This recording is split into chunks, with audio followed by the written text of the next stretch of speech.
This is John Bunn. He spent 27 years fighting to clear his name after being wrongfully convicted of murder. I'm an innocent man, Your Honor, and I have always been an innocent man. At just 14 years old, while living in Brooklyn, New York, Bunn was arrested by NYPD detective Louis Scarcella. He went on to serve 16 years behind bars, followed by 11 years on parole, all while continuing to prove his innocence. Eventually, his conviction was overturned due to misconduct by Detective Scarcella, and the fact that there was no probable cause for his arrest in the first place.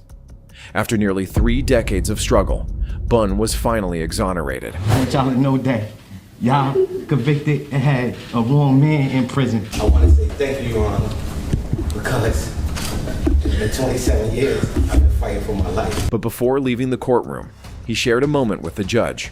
Following his release, Bunn filed a lawsuit against the city of New York and Detective Scarcella.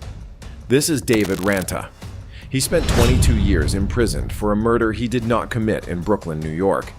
His arrest was also linked to Detective Louis Scarcella.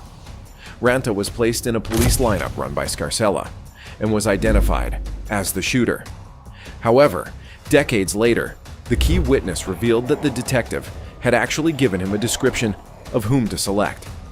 There was no physical evidence tying Ranta to the crime, and the evidence used at trial was reportedly fabricated.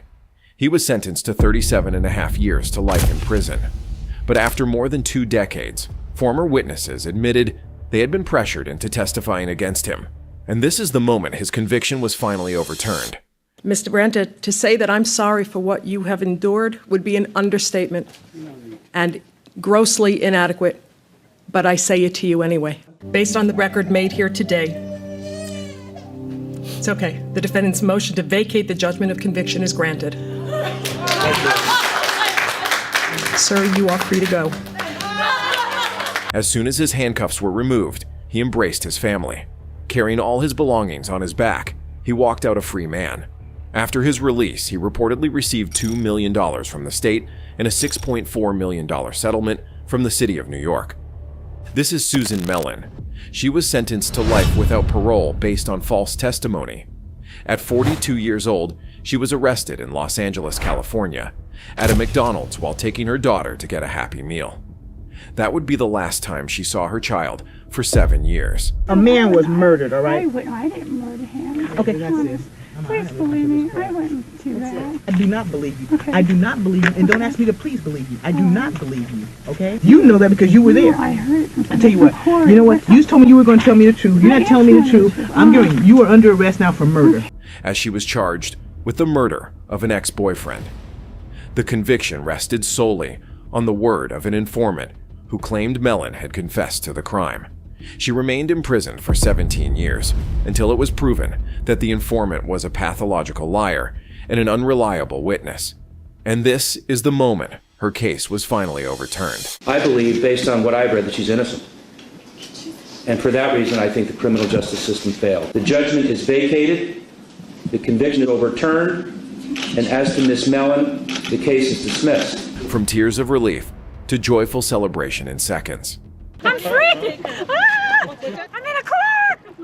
Upon her release, Mellen took her daughter to McDonald's to finally deliver that long-awaited Happy Meal. I got my Happy Meal yesterday, so I was really stoked about that. The state of California awarded her $597,000 in compensation, and the Los Angeles City Council reportedly agreed to pay her $12 million.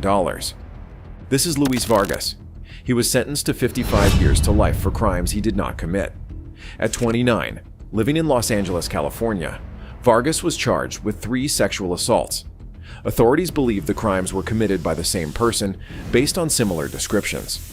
Vargas was convicted on all counts and spent 16 years in prison until the California Innocence Project tested DNA from one of the victims' clothing, which conclusively proved he was not the perpetrator. When exonerated, Vargas sat silently, absorbing the moment. He is in fact innocent. He had only one simple wish from his mother for when he became a free man. Buy me a big hamburger and we eat it together. After his exoneration, Vargas reportedly received $886,000 in state compensation. This is Daniel Villegas.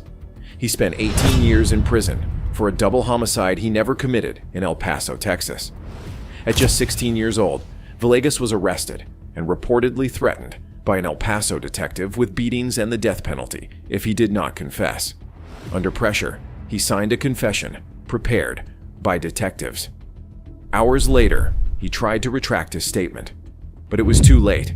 Charged with 2 counts of capital murder, with his false confession as the sole evidence, the first jury was unable to reach a verdict. At his retrial, he was found guilty and sentenced to life in prison. After 18 years, the conviction was overturned and he was released on bond. He started a family, but now, in his 3rd trial, the moment of truth arrived. Would he go home with his family or be sent back to prison?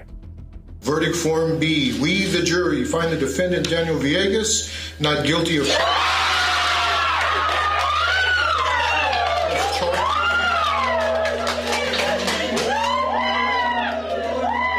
The verdict.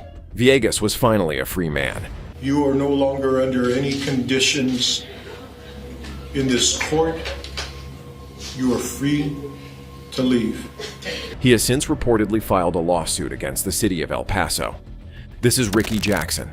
He endured over 39 years in prison for a murder he did not commit. At 18, he was arrested in Cleveland, Ohio. The key witness against him was a 12-year-old boy named Eddie Vernon, who later admitted that he had never actually seen the crime, but had been pressured by the police to testify against Jackson.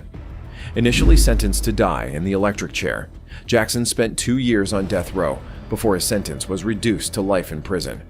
Nearly 4 decades later, the now 52-year-old Vernon came forward with the truth, revealing he had never witnessed the murder. Charges against Jackson were dropped, and after 39 years of wrongful imprisonment, this is the moment he learned he was free to go. Mr. Jackson, you're going to be free to go. They suggest to you that life is filled with small victories, and this is a big one. So I wish you good luck. Thank you, Your Honor. Stepping outside for the first time as a free man, Jackson later received $1 million in state compensation and an additional $2.65 million for lost income. This is Kirstin Lobato. She spent 16 years behind bars for a murder she did not commit. At 18, she was charged with the brutal killing of a homeless man in Las Vegas. Initially convicted of first-degree murder, she was later retried and found guilty of lesser charges, voluntary manslaughter, receiving a sentence of 13 to 45 years. After 16 years in prison, new evidence revealed the victim's actual time of death, proving that Lobato had been 3 hours away with her family when the crime occurred. She could not have possibly committed the murder. This is the moment Lobato walked free for the first time in 16 years. But where'd you now? Okay, well, we got more people coming too. She has since filed a lawsuit against the Las Vegas Police Department, and her compensation claim remains ongoing.